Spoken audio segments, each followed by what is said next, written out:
Hello साथीहरु, स्वागत छ तपाईलाई मेरो YouTube च्यानलमा। आजको यो भिडियोमा चाहिँ म तपाईलाई Google Chrome खोल्दाखेरि यस्तो एड आउँछ भने यसलाई कसरी हटाउने भनेर भनिरहेको छु। त्यसको लागि तपाई यहाँ जानुहोस्। यहाँनेरि सेटिङ भन्ने अप्सन छ। सेटिङ भन्ने अप्सनमा जानुहोस्। सेटिङ भन्ने अप्सनमा गइसकेपछि यहाँनिर तपाईले प्राइभेसी एन्ड सेक्युरिटी भन्ने अप्सन छ। यसमा जानुहोस् अनि यहाँ साइट सेटिङ भन्ने छ। यसमा जानुहोस्। त्यसपछि तपाईले नोटिफिकेसन भन्ने देख्न सक्नुहुन्छ। यसमा जानुहोस्।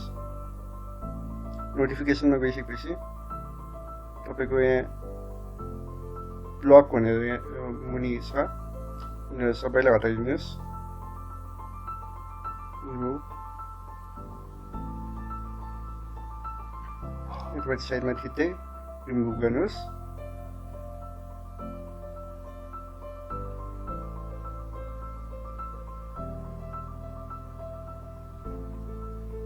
त्यसपछि यसमा पनि तपाईले रिमुभ गर्नुहोस्।